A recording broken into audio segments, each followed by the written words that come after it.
छोटा सा गांव अमरपुर, वही धूल भरी पगडंडियां, बैलगाड़ी की चिल्लाहटें और स्कूल की घंटी की धीमी आवाज। आदित्य वही का एक साधारण लड़का था, लेकिन उसकी आंखों में कुछ अलग था। एक सपना, एक चमक। सरोज रोटी बेलते हुए कहती है, आदित्य बेटा, आज फिर देर हो गई स्कूल जाने में। आदित्य किताब पकड़ते हुए कहता है, अम्मा, मास्टर जी का गणित का सवाल नहीं निकला। मैं पूरी रात हल करता रहा। सरोज कहती है, पागल है तू, लेकिन मुझे भरोसा है एक दिन तू जरूर बड़ा आदमी बनेगा। आदित्य धीरे से कहता है, मैं इंजीनियर बनूंगा अम्मा, और ये घर पक्का बनाऊंगा। सरोज कहती है, मिट्टी के घर में भी सपने महल जैसे होते हैं बेटा। तेरा सपना एक दिन जमीन पर उतरेगा। गांव में बोर्ड की परीक्षा का नतीजा आया। आदित्य ने जिले में टॉप किया, लेकिन गांव के मुखिया चौधरी साहब खुश नहीं थे। चौधरी गुस्से में कहते हैं, ये लोहार का बेटा अब इंजीनियर बनेगा। गांव का बच्चा पढ़ लिख कर शहर जाएगा तो खेतों में काम कौन करेगा। आदित्य कहता है, मुझे पढ़ना है चौधरी जी, मैं अपने दम पर शहर जाऊंगा। चौधरी हंसते हुए कहते हैं, पढ़ाई से पेट नहीं भरता छोरे, खेत जोतेगा तो रोटी खाएगा। लेकिन आदित्य ने हार नहीं मानी। गांव से 50 किलोमीटर दूर एक सरकारी कॉलेज में दाखिला मिला। सरोज बेटे को बस में चढ़ाते हुए कहती है, ये ताबीज ले जा बेटा, इसमें मेरा विश्वास है। और याद रख, अगर माँ का विश्वास साथ हो तो कोई भी राह मुश्किल नहीं होती। शहर का माहौल नया था, हर चेहरा अजनबी, हर कोना डरावना।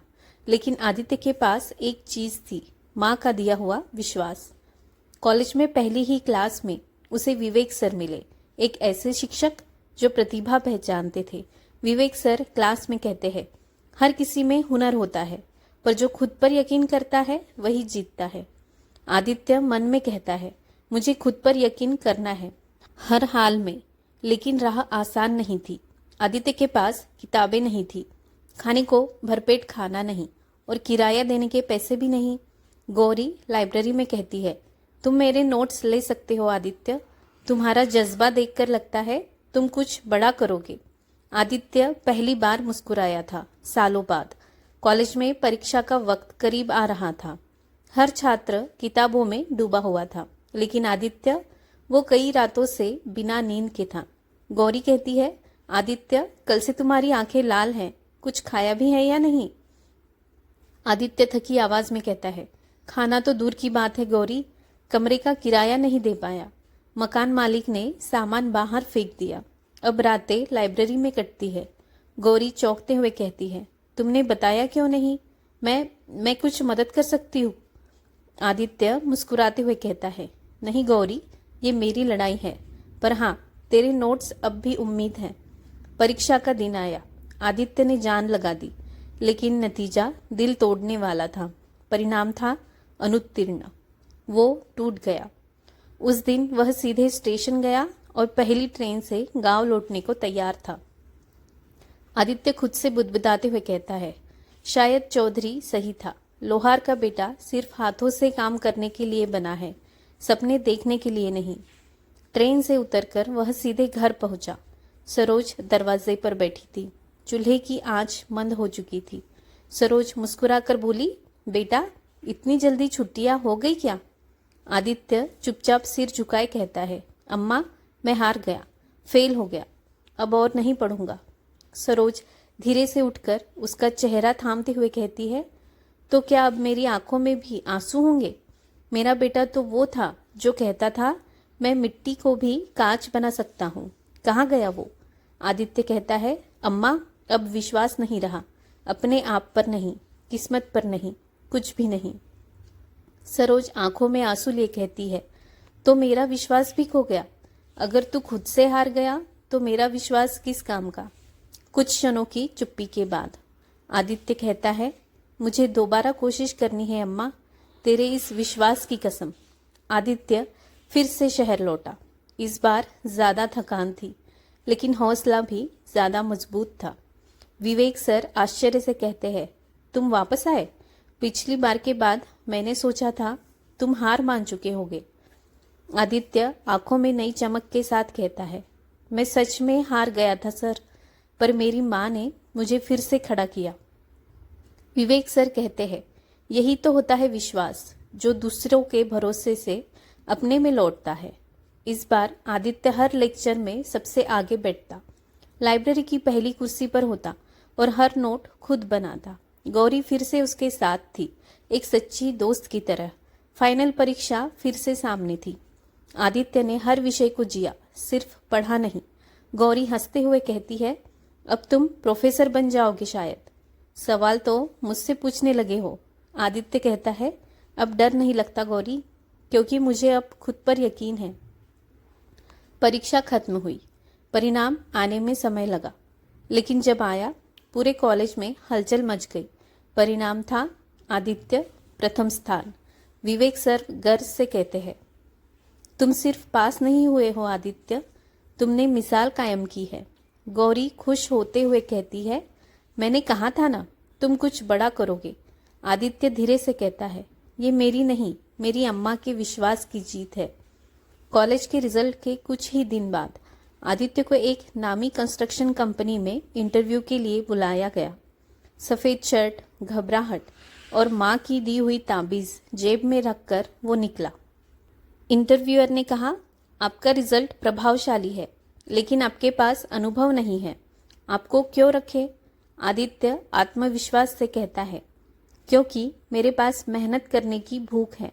मैं अनुभव के साथ आपकी कंपनी को कुछ नया दे सकता हूँ। इंटरव्यूअर मुस्कुराते हुए कहता है, ठीक है, हम एक प्रोजेक्ट पर तुम्हें रख रहे हैं। वो दिन आदित्य की पहली उड़ान थी। कुछ महीनों में आदित्य ने पैसे जोड़कर गांव की ओर रुख किया। वो मिट्टी का घर अब भी वही खड़ा था। माँ चूल्हे पर रोटियां सेक रही थी। आदित्य हंसते हुए कहता है, अम्मा अब लकड़ी मत फूको, तुम्हारे लिए गैस सिलेंडर और पक्के घर की चाबी लाया हूँ। सरोज आश्चर्य और गर्व से कहती है, तूने सच में ये घर? बेटा, तूने मेरा सपना सच कर दिया। आदित्य ने अपने हाथों से माँ के लिए नया घर बनवाया। 2 कमरे, 1 रसोई, 1 आंगन। वो ताबीज अब दीवार पर टंगी थी, जैसे कह रही हो, विश्वास जिंदा है। गांव में आदित्य अब सिर्फ एक युवक नहीं रहा था, वो एक प्रेरणा बन चुका था। एक बच्चा अपने पिता से कहता है, पिताजी, मैं भी आदित्य भैया जैसा बनूंगा। चौधरी अब शांत स्वर में कहते हैं, बेटा, पढ़ाई से पेट नहीं भरता, ये कहता था मैं, लेकिन आज वो ही पूरे गांव का चिराग बन गया। आदित्य सभा में बोलते हुए कहता है, शिक्षा सबसे बड़ा धन है, और अगर कोई आप पर विश्वास करे तो आप नामुमकिन को भी मुमकिन बना सकते हैं। आदित्य ने गांव में एक छोटी सी लाइब्रेरी और कंप्यूटर सेंटर की स्थापना की। गौरी कहती है, तुम तो शहर में रहकर बड़ी नौकरी कर सकते थे, फिर वापस क्यों आए? आदित्य कहता है, क्योंकि जहाँ विश्वास की शुरुआत होती है वही लौटना जरूरी होता है। सरोज लालटेन की जगह बल्ब जलाकर कहती है, अब मेरा गांव भी रोशनी से चमकता है और मेरा बेटा इसका कारण है। कॉलेज में पढ़ते हुए एक नया छात्र अर्जुन, जो आदित्य की ही तरह था, गरीब, संघर्षरत और डरा हुआ। अर्जुन कहता है, मुझे नहीं लगता मैं कुछ कर सकता हूँ सर। आदित्य कहता है, तुम्हारे जैसा ही मैं भी था अर्जुन, फर्क सिर्फ इतना था कि मेरी माँ ने मुझ पर विश्वास किया। अब मैं तुम्हारे साथ हूँ। आदित्य ने अर्जुन की पढ़ाई का खर्चा उठाया। जिले के सबसे बड़े शिक्षा समारोह में आदित्य को युवा प्रेरणा पुरस्कार मिला। मंच पर माँ उसके साथ खड़ी थी। मुख्य अतिथि कहते हैं, इस युवक ने साबित कर दिया कि मेहनत, माँ का आशीर्वाद और विश्वास तीनों मिल जाए तो चमत्कार होते हैं। आदित्य माइक पर कहता है, मैं ये सम्मान उन माँओं को समर्पित करता हूँ जो तिनके से सपनों के महल बनाती है, और उन बेटों को जो कभी हार नहीं मानते। अब आदित्य की उम्र 35 थी। गांव में स्कूल चल रहा था, लड़कियां पढ़ रही थी, किसान तकनीक सीख रहे थे। एक दिन अर्जुन आकर बोला, सर, एक संस्था में मेरा चयन हो गया और मैं चाहता हूँ कि मेरी पहली तनख्वाह आप ले। आदित्य ने कहा, नहीं बेटा, ये तुम्हारा पहला विश्वास है खुद पर, इसे अपने साथ रखो और याद रखो, अब तुम भी किसी का विश्वास बन सकते हो। एक शाम सरोज खाट पर लेटी थी। आदित्य उनके पैरों में तेल लगा रहा था। सरोज धीरे से कहती है, अब जब मैं जाऊंगी तो ताबीज तू अर्जुन को दे देना, वो अब तेरा सपना है। आदित्य आंखों में आंसू लिए कहता है, नहीं अम्मा, आप जाओगी नहीं। आप हर उस बच्चे में रहोगी जिसे खुद पर विश्वास नहीं होगा और कोई माँ उसे यकीन दिलाएगी। धीरे धीरे आंगन के दीपक एक एक कर बुझ रहे थे, लेकिन उस ताबीज की चमक अब भी वैसी ही थी। विश्वास सिर्फ एक भावना नहीं, वो शक्ति है जो टूटे हुए को फिर से जोड़ सकती है, जो हार को जीत में बदल सकती है और जो एक चिंगारी को रोशनी में लौ बना सकती है। तो दोस्तों, आपको ये कहानी कैसे लगी है नीचे कमेंट सेक्शन में ज़रूर बताएं। मैं आपसे जल्द ही मिलती हूँ अपने अगले वीडियो में एक नई कहानी के साथ। धन्यवाद।